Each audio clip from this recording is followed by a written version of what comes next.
connecting you to people, knowledge, and business development in the line striping industry.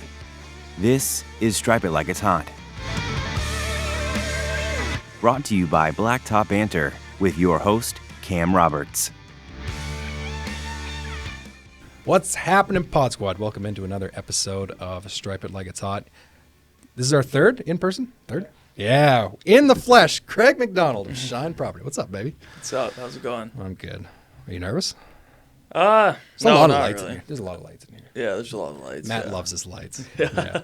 No, I'm so glad you're here because in person is phenomenal. I love doing in person. Yeah. And most of the time, staring at a laptop just isn't the same. But I don't know. I love you. We go back not that long, but we're kind of like always in the same circle, it seems now. And I want to know everything about you, where you came from, and why you do what you do. Yeah, I mean, I'm from Prince George, so where you're doing business. I grew up here my whole life. Played a lot of hockey. If you're Canadian, then you know like that's kind of one of those things. Kind of a thing. Yeah. So grew up playing sports, and then I was going to school, doing like a finance and accounting diploma. And when I was going to school, I got a job as a door-to-door window cleaner in Vancouver. You did school in Vancouver? No, I was going to school in Prince George, and there was a guy that I played hockey with, and he was doing door-to-door window cleaning in Vancouver.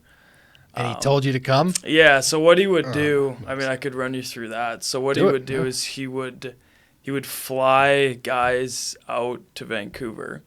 Like literally buy your plane ticket and everything. No way. And you would move into his house. So he would rent a house in Vancouver. Sounds sketchy. Yeah. So we knew who he was. Sure. So there was a house with like 15 guys in it. And there was like a bunch of bedrooms. And then there would be like guys sleeping on the couch. And everyone would go out during the day and sell window cleaning. So the way he had it was so many questions. Sorry. Yeah. All right. Yeah. So he had it so you would just hop in a van, you'd go around with these window cleaning carts all around Vancouver. Yeah. And you would you'd door to door sell. So you had some guys doing like $3,600 a day. How did you find this guy?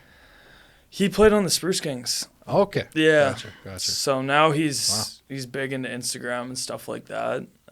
He does like coaching.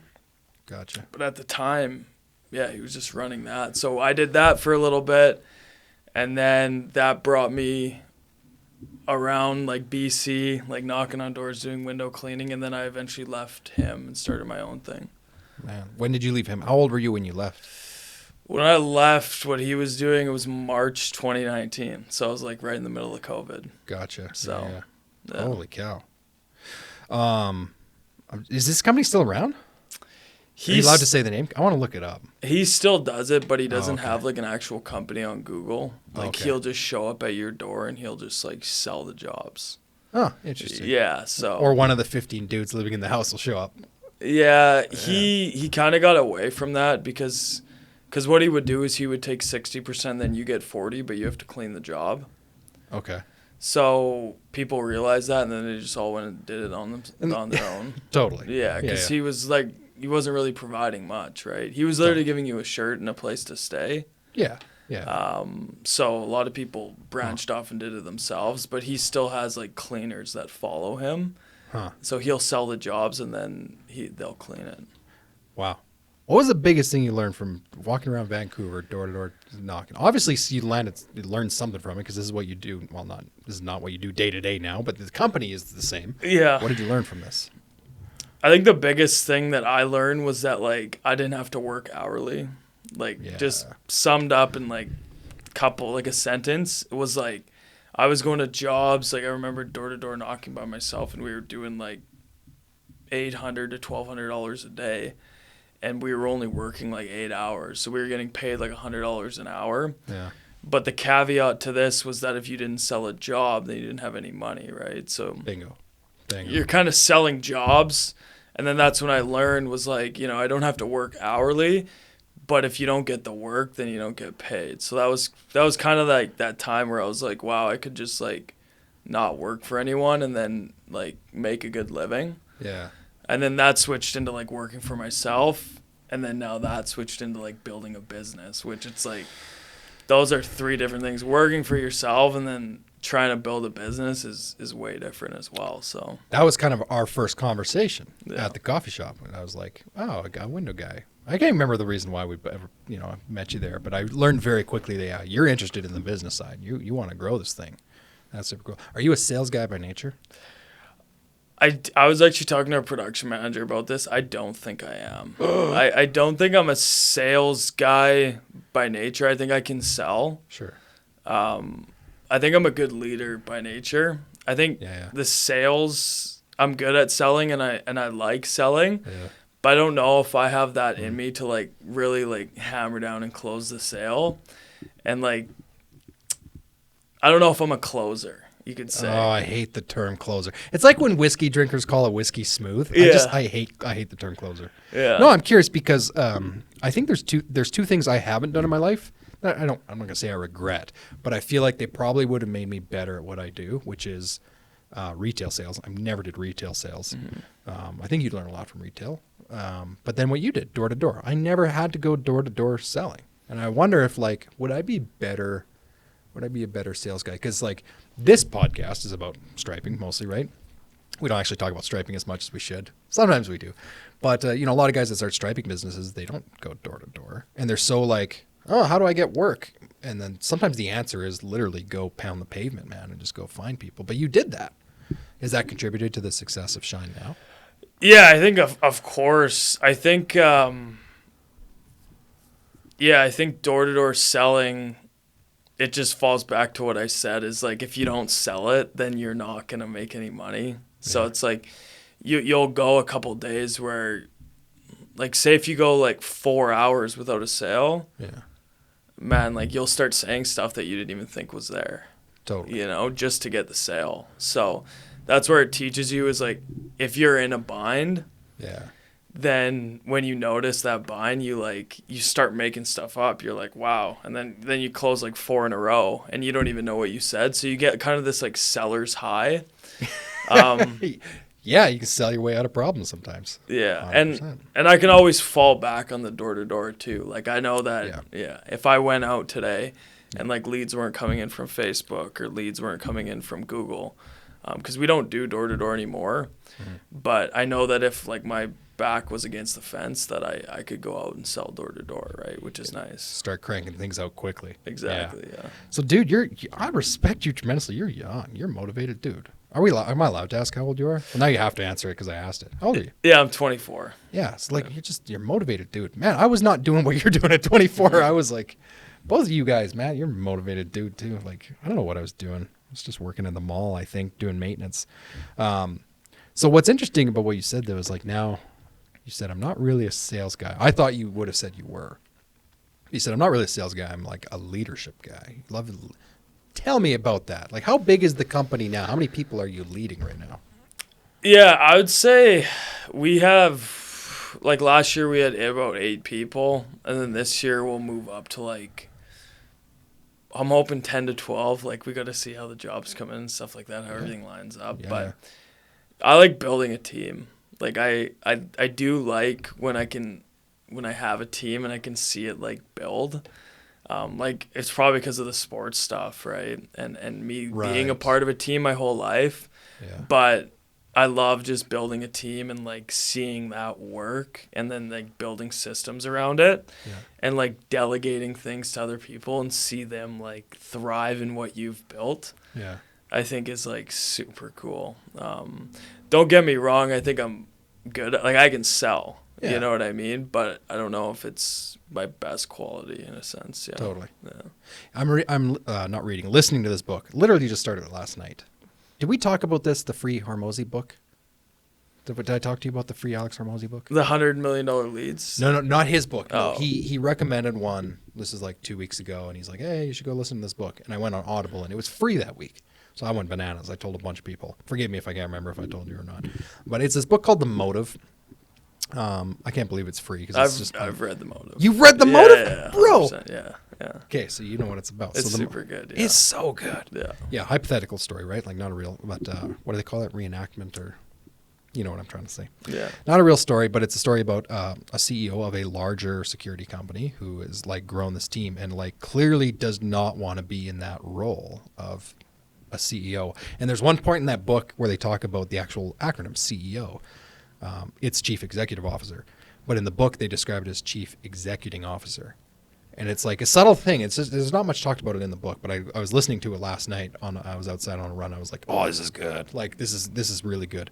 Because the point in the book was that a lot of people want to be the guy at the top of the chain for the sake of being the guy at the top of the chain. You know what I mean? Yeah. So what, like you said, it's seeing people thrive. Like, why?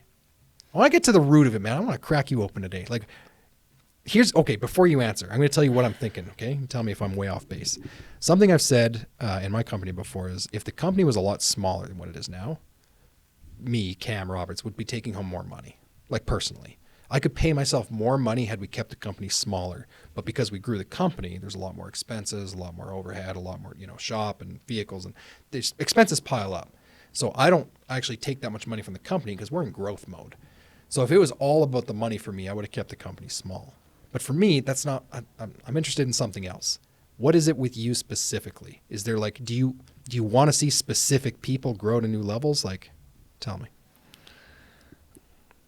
Matt, I would say that I like seeing people grow. I like building opportunity for other people, but I would caveat that as in I don't see another way to do it. Like I wouldn't be able to, it's probably just my mindset or whatever, but I wouldn't be able to like be stagnant, especially at the age that I'm at.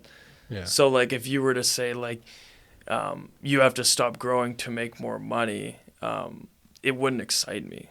You wouldn't get jazzed up for it? No, I wouldn't get jazzed up if you were to like stagnate the business for 2-3 years in a row. Like it wouldn't make me excited to go to work because essentially you're still building something, but you're not progressing towards a goal. Right. I think that's huge for me is like just trying to hit goals every day is huge. And then with that comes your ability to grow people within your organization and change how they live, you know what I mean? And I've seen that like a little bit. Like it's not like I grow it's not like I have a Fortune 500 company or something. Not yet. But you kind of see it just with a couple people in your business, and it's like it really jazzes you up to like show up for them, because it's cool to see. And then it's cool to see like sometimes I'll be driving up the highway and I'll see one of our trucks like drive by, right? And it's a cool thing, and it's good knowing that you're building towards something and it makes you proud, Totally. Well, you do not have that small of a company. It's growing. And what I've observed is a lot of companies that are growing and like they get to a point where the owner of the company, so Craig, gets so like the job changes so much, and the things that they used to do 2 years ago changes so much that now they're responsible for 8 people and fleet management. And we were just talking before we hit record about like hiring admin people and virtual assistants, and there's all this stuff always happening. Doesn't freak you out? Doesn't like. Because it can be a lot sometimes, right? Like whenever you and I chat, we talk about like nitty gritty stuff. Yeah, it freaks me out. Okay, good. Yeah, it always. Because you present as a calm guy. No, so. It freaks me out. Like there's sleepless nights. There's times where you feel uneasy, right? Always you always just second guessing yourself. Yeah. Which I think that's just a part of what we're doing, right? Mm-hmm. There's times where the cash is high. There's times where the cash is low. There's times where I have to reach out to people like you just to wrap my head around something, right? You wouldn't want to be my coach because you get a text all the time, but yeah. So I definitely I go through that, and I'm pretty sure everyone that I've met that runs a business and is trying to grow goes through some sort of that. Yeah. Just uneasy feeling. So yeah, that's one thing that drew me to you actually when we first started chatting. When you said, when I work with a coach, I think that's pretty rare. Like in a lot of service companies, like how many service companies in Prince George have a business owner working with a coach? I don't know, but I presume it's not that many. Yeah. What has that done for you? Yeah, I mean, it's changed everything. Like just brought me to the next level. I think the first year I spent on coaching, it was 20 grand. I remember like it was like 10 grand USD, and I was like, there's no way I'm doing this. Yeah. And then I didn't do it for a year, and then I came back to the guy the same year, and it was like $3,000 more, and then I did it. And to be honest with you, I don't know where I would be without that. It just opens up a whole nother horizon of things. Yeah. And then now I have a coach, and I'm kind of on the other side of it where do I necessarily need to spend $1,200 USD a month with this guy? I don't know if I do, but I can't see myself without one now. You know what I mean? Because like it's nice to bounce ideas off someone and have someone there. Yeah. So I don't know if it's like providing me 12. It definitely is. But I don't think it's providing me as much value as it did when I hired my first one. But it's just that whole thing of like, it feels like I need one, you know? Because when you don't have one, it's like, dang, it sucks. Especially when you come to the fork in the road, right? So Yeah. If you go from not having one to all of a sudden having a direct access to a mentor or a coach, it's huge. yeah. It does kind of ruin you though, because like I've said, like I'll never operate without having some mentor in my life. So like even right now, I'm not working with somebody one-on-one, but I'm in a really tightly connected peer group in Pavement. That's a game changer, man. Game changer. All right. Well, here's the other thing that struck me the first time you and I chatted. You're going to go like exponentially farther than me. I know this. You're a super driven guy. I'm not as driven as you are, because when we first had our first conversation and we were talking about the books that we read and like where you see yourself in 10 years, like you're going up a long ways. What's the biggest things that you do to continue growing besides a coach, besides a mentor? What else do you do?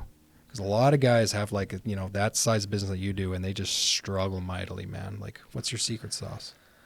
I just don't think I'm like, I have this part of humility in me that I don't think I'm there yet, you know? So it would be like, what do I do to make it not a mess? I would say like my business is still a mess, you know, in ways. Yeah. I would say some ways I cope with it is I stick to a strict routine. Like I always sleep well. That would be some ways. Dang. With like coping with like what goes on every day. Yeah. Other than that, like monotonous tasks, I don't really like doing stuff that is repeated over and over. It's kind of like that book that I gave you, Buy Back Your Time by Dan Martell. That's awesome. So when you dive into something like that and you change your framework, I feel, on like your time, then you start seeing like these sales calls, right? Like piling up like 6 hours a day. And lots of people would be like, oh, this is awesome. Like I can just go do sales calls all day. I have someone in the office. I have someone in the field. And like I'm saying, I'm 24 years old. I don't know this for sure, but I think a lot of people, they have those sales calls and then they think this life is great. You know what I mean? This is awesome. Whereas me, I kind of go like, okay, I'm wasting a lot of time on sales calls. So let's hire a salesman. Right? So I think for me, hiring your first person, and you say this too, when you're getting out of the field is extremely like scary. Like you said that like when you went to your first, didn't go to your first line painting job or whatever, right? You're like hugging the phone. Dude, I cried. Yeah, it's like not the 18th time I've said this on this stupid show. Yes. Yeah. Once you let go of that, it starts going to like everything in your life, right? Now it's like you look for ways, just little ways in your business and stuff to be the most efficient as possible and put in less time, right? Because like if you were to actually think about it, like how much time do you have to like focus on just growing the business and not monotonous tasks? Definitely the ones that grow are the ones that take the hit in the owner's pay or whatever it is, right? And well, some companies are still profitable. Sure. But they take that hit so that they're able to focus on the growth of the business. Like if you were to walk in the office and have 8 hours to do absolutely nothing, that's probably more efficient than you running around striping lines, right?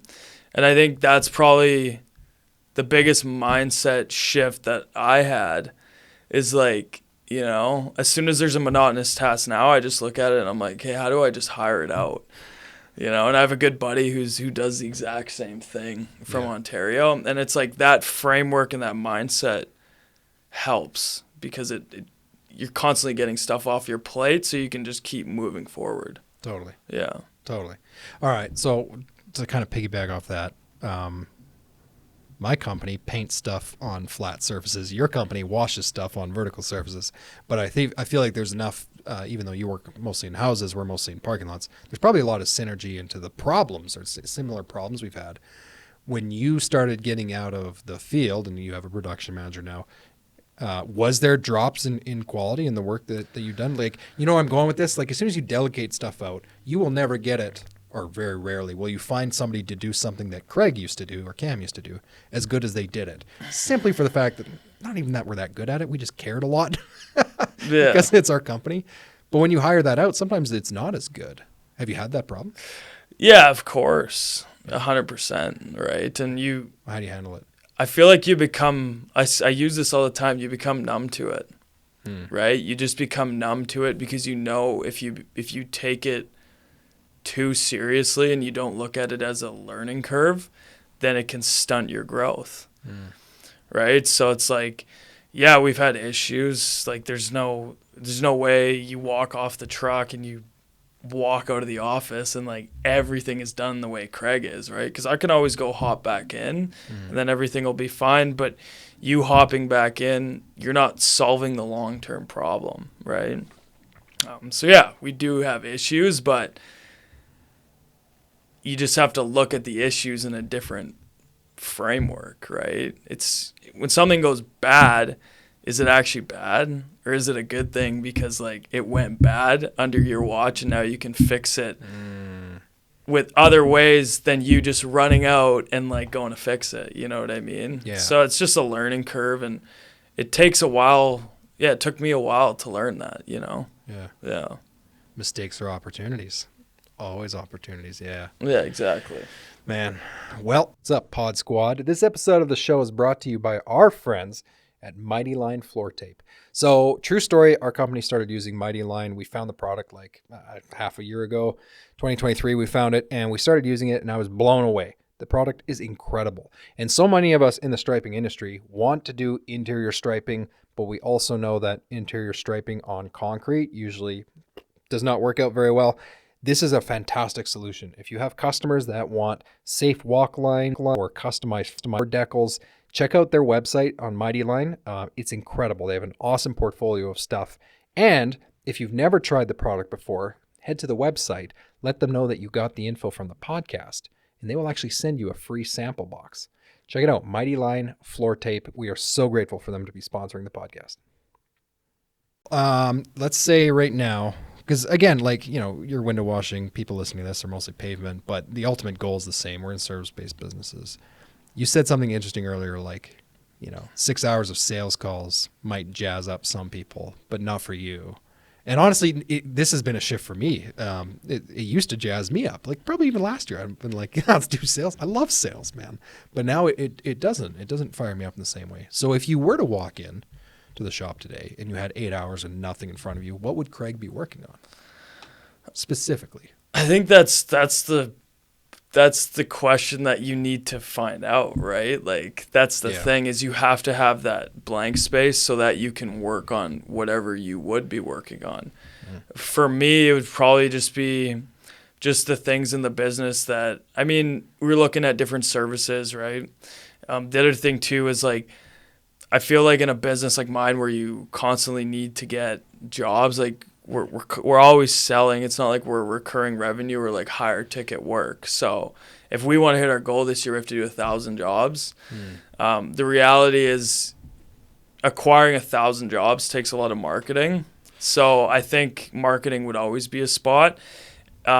Selling, and then something I've learned from you is like building relationships with other business owners. So so that's probably what I would be doing, and then just strategizing how to be better, you know? Yeah. You actually kind of impressed me. You were away in Thailand for 6 weeks. Yeah. When did you get back? Middle of February? I got back the end of February. End of February. So getting close to the season. And you spent your first week back doing what? You were like booking meetings with random business people in Prince George? Yeah. Why? Yeah. I think it's just like, first of all, getting a different perspective of other people and seeing what goes on around you. Yeah. I feel like I had no clue in Prince George what actually goes on in like service businesses. Which is crazy because you've lived here forever. Yeah, exactly, Yeah. right? Okay. It's not till you actually sit down and you talk with the business owner or people behind it, you get to learn, right? And that's just the coolest thing is like learning from these guys and seeing like, oh, maybe this business looks like this from the outside in, but it's actually it's not like that. Yeah.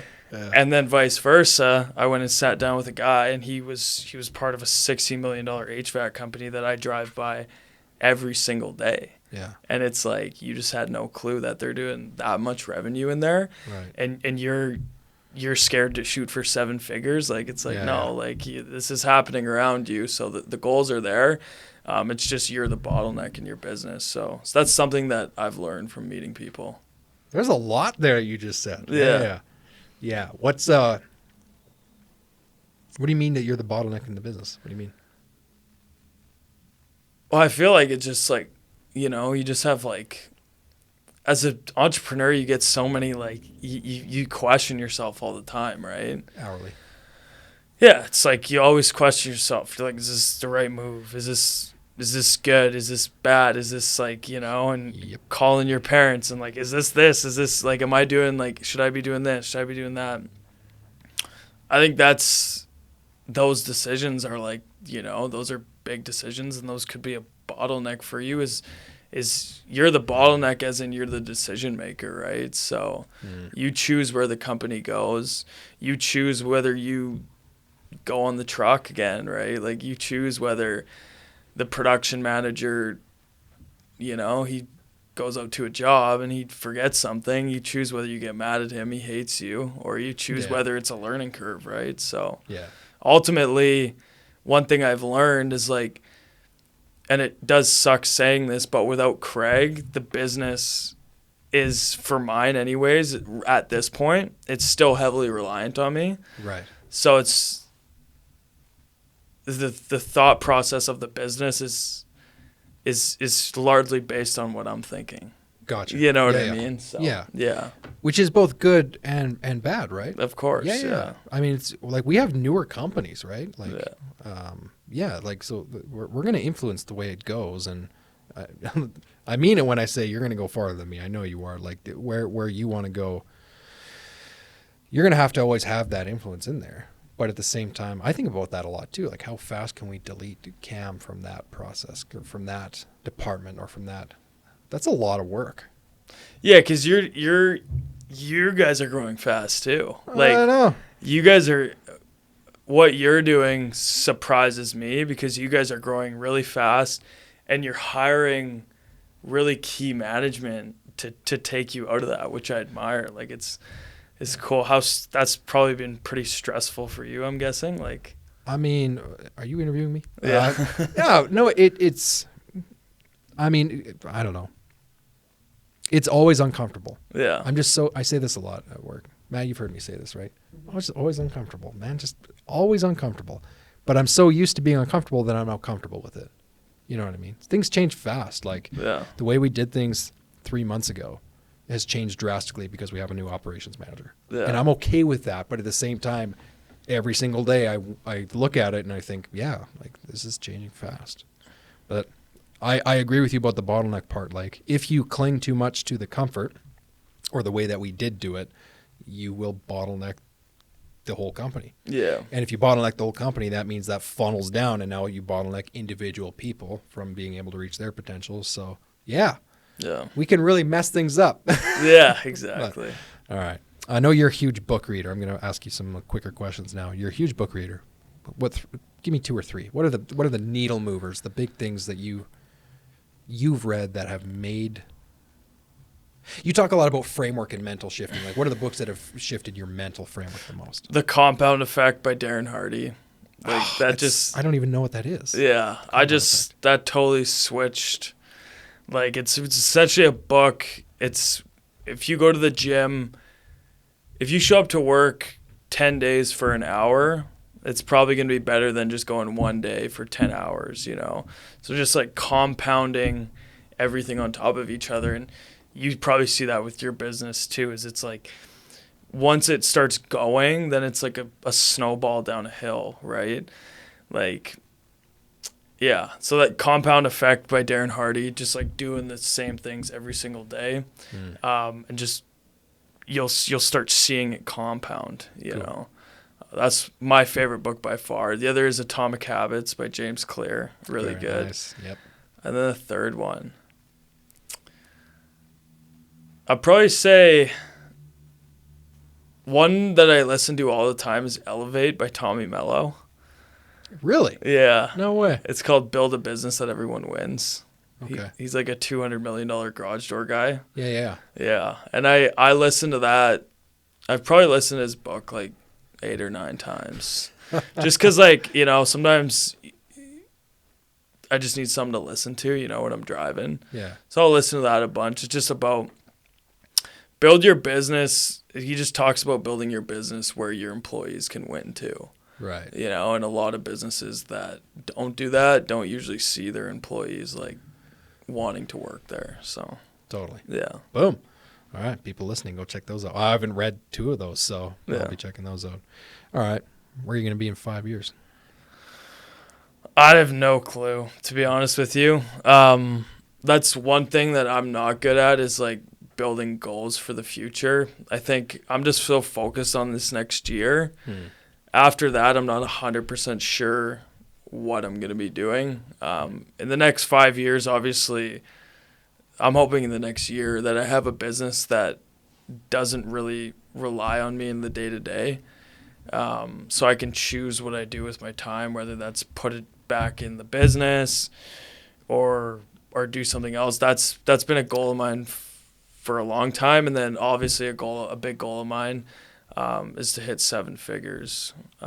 So those are just kind of my 2 goals in 5 years, man. I don't know. I could be anywhere. So, well, what's the other thing? Okay, I totally get it. And I'm going to make a really maybe ignorant assumption here, but I'm just like, I don't do residential. So tell me if I'm way off base, but like, you know, okay, so we work in parking lots. Striping used to be the only thing we do. So you stripe parking lots, you know, every parking lot's different, but eventually you will get to the point where you have qualified people who can pretty much deal with any sort of parking lot, whether it's a new layout, a Walmart, you know, like a concave shaped parking lot. You know what I mean? You just eventually, over years and years of doing it, we don't do 1,000 jobs a year. We don't do anywhere near that amount of projects, but you do it enough and you'll get dialed in where any situation as a technician, you can go in, you could solve the problem because you're like, hey, I haven't done this exactly, but I've done things that are close, so I'll figure the rest out. So the ignorant assumption I'm going to make is that it's a little different in residential, especially for window washing, because there's not as much variance to it. Am I right? Like, is it easier for you guys to get your techs dialed in doing the same thing consistently every day so that you can get your time back? You know what I mean? You're looking at me like I have no idea what you mean. yeah, I know what you mean. Like you're saying like how fast could you start getting your time back from this business in this market? We're like 80,000 people here. Yeah. You're probably the biggest window washing company here. Yeah. I would say how fast is like it already happened. Like last year it was like that. So like where you were getting your time back. Last year I didn't do any of the cleaning. So you weren't in the field. Yeah. So like how far more can you push this gun? What's next for it? The reason why I'm asking is because you said like, you know, if my short-term goals, you know, 7 figures, and then if I had more time, I could do other things. Well, what are the other things? Yeah, I see what you mean. I'm fishing. What's so the like, other yeah, the other businesses, like I guess the other thing would be franchise. Yeah, where this goes from here. You know what I mean? Because like you said, 80,000 people, kind of like a smaller market in a sense. If we have 30,000 homes and you say half of those are your customer, that's 15,000 people. If you get, okay, now I'm doing math, but you know, 1% of that, whatever it is.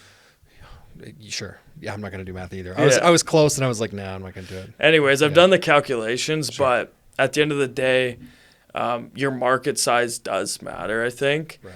So there will be a point, and I've talked to a lot of people about this, that your window washing or what have you will eventually cap at a certain revenue. Right. So when that happens, I'm always looking for what I'm going to do next. So what is the next? I don't know. We could add services here. Right. I was thinking about adding maybe like a junk removal service or like doing something like that. I was also thinking maybe about like just starting a whole nother business in Prince George with home services. Because that's the thing, is I already have my feet so wet in home services that like I know what I'm doing here. And then the other thing is our client hub in town. Or you franchise Shine, which would be cool. But then you're in a whole different business. Yeah. Or you go greenfield other locations. Greenfield. Yeah. Yeah. That makes sense. The first time I saw Shine, I thought it was a franchise. Bro. Yeah. Like you just got everything done. Everything's like, the colors, everything's great. Thanks. Yeah. Man. Any other crazy business ideas you want to do? What's the craziest one you want to do? See, I've chatted with you enough. I know there's ideas. You told me once you want to do like $100 million company somewhere. Yeah, I think we could do a different home service. Okay. I feel like I could do another home service and then just scale it across Canada. You know, something that's a little bit higher ticket, so you're not with. There's probably no window washers on this podcast, but window washing, there's not many companies that move past the $1, $2, $3 million kind of range. And there's reasons for that, just because there's lower average tickets. Bingo. Right? Yeah. So.